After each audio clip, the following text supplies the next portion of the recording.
The biggest tournament for any new player that is looking to get into competitive PUBG Mobile for the first time has officially begun, baby. That's right, the ESL Mobile Open. The first week is already in the books. Don't worry, it's not too late if you're just hearing about this now. Click the link in the description below. Go ahead and get your team signed up for the weeks that are coming up, and hopefully you may see yourself and your team featured on this channel. Because guess what? Myself, the one, the only HotJukes, has officially partnered with ESL to give you guys an exclusive recap of each week's matches as they go on here in the North American region. So we're gonna start off here with week number 1. All right, so right off the rip, I wanna show you guys some of my favorite matches here from week number 1. And it was tough to catch all this action because over 300 teams playing, so many matches. At the end of the day, these are the ones that really stood out to me. So we're gonna start off right here. Now we're gonna jump straight into Aaron Gale, game number 1, group 7. We saw Star rush this building as a team. That's what I really wanna see here in the ESL Mobile Open. People get that synergy for future stages. And you can see them clear out this squad really easily. And now that really had me a lot of confidence, you know, going into this fight. I was like, all right, they should have this. It should be a walk in the park. But you can see a little bit of the panic, I think, coming out from the squad. Because look, they get one knocked out. Molotov could have really spelt disaster. Lucky it was right off the mark, but that nade from T1D13 was clutch, and this started to get really sticky. You can see him, Karma, lose a 1v1 there, get thirsted. That's a point that was required, and then they're gonna have to just rush this building up and try to take out Star. But at the end of the day, you see Star split up, 2 on each side, and they just could not handle the pressure. They're gonna win this match with a ton of kills. That M249 coming in the end as well. A great game for that team. Next up, we're gonna go on over to Sandhawk, baby, and we can see TT Viru just holding these angles while we see players get eliminated like crazy. I love to see hot drops here at this high level, and we're just seeing trades go back and forth like you wouldn't believe. Fate from across the way with that red dot getting a nice shot onto Slash. He's gonna keep on moving around, and TT, they're playing pretty split up here, but this is that final zone. That final zone towards boot camp is just so difficult, and you can see them just slowly work a little by little their way in while Papa Blue does all the work for them.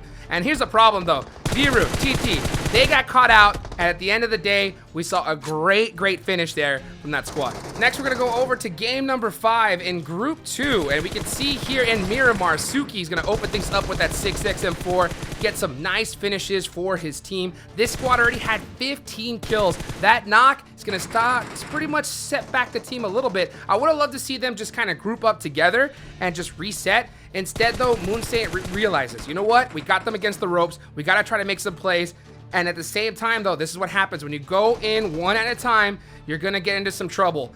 At the end of the day, that allowed them to get a little bit more time under their belt and be able to finish the match strong. So still a great finish, a ton of kills from the squad. Now we head on over back into Arigale, group 2, game number 4. We see BW crushing it, Snake play at its finest. They already got 14 kills right there. You see that ghillie suit coming into play. And this one got a little tricky because at the end of the day, snake play is so tough when it comes to those end zones. You got to be able to get those spots and hit those shots. Now, BW is pretty split up here, and it looks like they have it in the bag. You're going to see one of their players get knocked, and that's going to be Xenoth, that player we just saw in the ghillie suit. Ghillie suit not coming out strong enough there, but you saw his team be able to get that finish right in return, and that's what happens. The second you shoot, it gives away your position, and you know the rest of the squad's going to come gunning for you. So now they're a 3-man, and now they're just looking for that last player. 15 kills, a really strong finish here.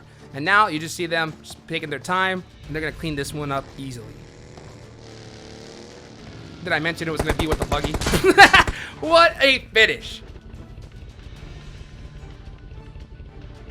Now we go over to Miramar, Group 9, Game 5, and we can see it off the bat. Sweet Fang just getting into really big action, switching guns here. Wide out in the open, the jump shot. So beautiful. 11 kills to their name, and he able to get that dive just in time to be able to avoid those shots, pick up his teammate here, and now it's all up to him to go up against Team 20 here. And you can see Angry Q with his teammate slowly starting to crest this hill. They're trying to take their time. They want this chicken dinner really bad. Only 4 alive. It's a clean 2v2, and you can see him peek right there in the open. Sweet Fang though with the beautiful wide out in the open turn.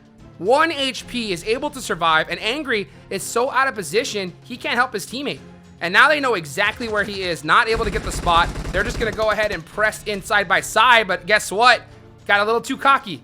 A little too cocky. Sweet Fang goes down after that one, and now it is looking like a 1v1. Not said, you know what? I don't want this to be a 1v1. Let me just go ahead and get this reset, revive. That Molotov coming way too close. 12 kills. Here comes Angry. Wide on the open. Here he goes going for the press. He has to give up on the revive. Goes for the CQC. The Tommy gun, not good enough. A beautiful play and a great finish from the squad. These were the matches that really stood out to me. So having said that, let me go ahead and show you guys some of the teams, the real ones that really, I think, set themselves apart from the rest. So I gotta be honest with you, it is tough to decide which teams to highlight because like I mentioned, there's over 300 squads that have played here in the ESL Mobile Open for PUBG Mobile North America.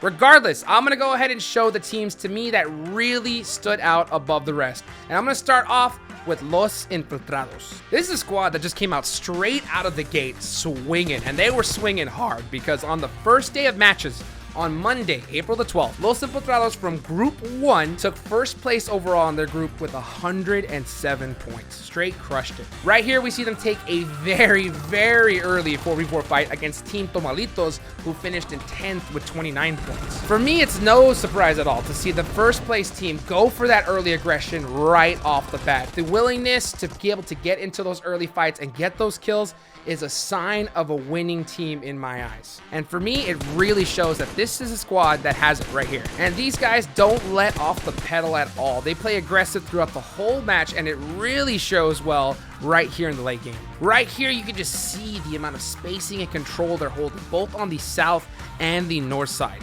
This allows them to clean out that last zone with ease. And the crazy part is that even before this point, they already got 14 kills. So they just straight crushed it. Now, the next team I want to talk about is going to be Level X. And the reason why is because this is a team that we saw compete in the PUBG Mobile Pro League. So for any of the people out there that really want to play against a PMPL squad, this is your opportunity. Now, on the first day, they straight crushed it with 105 points. They took first place in their group, which was Group 3. And, you know, both them and Los Infiltrados have excellent late game circle control, but the big difference here is you can see how the PMPL team takes things much slower and controlled using nades and smokes for a slow burning win.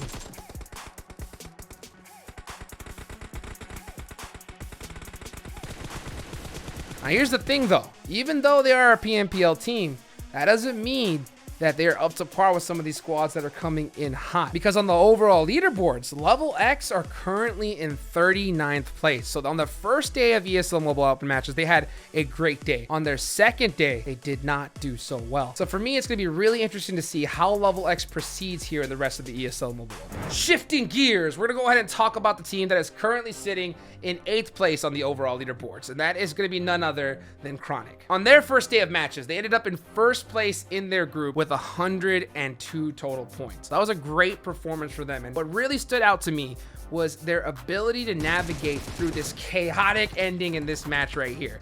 Because these urban combat areas can be very difficult to navigate through. You never know when there's going to be a player hiding behind a corner, behind a wall. So many different nooks and crannies you can hide, but they showed great awareness and ability to be able to navigate through that and absolutely crush that chicken dinner. So a great game for them and a great start. They're in 8th place overall, but this is a team I'm gonna definitely keep my eye on here as the weeks go on. We go over to Miramar. Here you can see none other than the hit list coming up big. Jat putting on some work downfield, getting it done. And you can just see them standing up straight, just having their way with the lobby. All these other teams are forced to just lay down and do whatever they can, but it ain't gonna be enough because this squad came in big. Krish up front and personal. Gonna go ahead and look over this hill, try to get some sight lines. Throwing some smokes just to cover his angle there on the side. Beautifully executed. Sees Dodger and absolutely wipes the floor with them. And this is something that always happens in competitive. You always got to flick on a motorcycle. It's an absolute must. It's a requirement, right? So after that, he's going to keep looking around, trying to, you see that shimmy, that open run side to side straight. That's something I always want to see from a top player here in the ESL Mobile Open. And right there, Thor gonna finish it off, and that's a massive win. 20 kills for the hit list. Now, the last squad I'm going to be talking about is going to be none other than Astralis Inferno. That's because on the first day of matches, they ended up with more total points than anybody else. That's right, 120 points they earned in just one day of matches. That's a great performance. Now, on the overall leaderboards, they're currently sitting in 16th place. That's because on their second day of matches, they were only able to get 61 points. Regardless, when I see a squad that really comes out the gate that strong, you're going to get my attention, and I'm going to start putting some expectations on you. So even though they had a tough day 2 performance, in day number 1, they still hit it big. And something that really stood out was their player Lemonade hitting this spot right here. Now, I've only seen a handful of professional players be able to utilize this spot in competitive. As a matter, and I'm talking about a handful, I've seen only maybe 2 or 3. This is going to be a really big shining light to see spots that are so rarely used coming from a player here in the ESL Mobile Open that I have never heard of. Astralis Inferno, Lemonade, I'm going to keep a close eye on you guys, and I want to see how you do for the rest of the tournament. Now, that's going to go ahead and wrap up my week 1 recap of the ESL Mobile Open. Another big shout out, of course, to ESL for partnering with me on this so I can go ahead and show you guys exactly what's going on with this tournament. And remember, it's not too late to get in on this. Click the link in the description below, get your friends together, and get in, because I'll tell you what, you have to play at least one competitive PUBG Mobile tournament at least in your life. You'll absolutely not regret it. And hopefully, be able to recap you right on here next week. So, having said that, HotJukes out for now. See y'all later. Peace.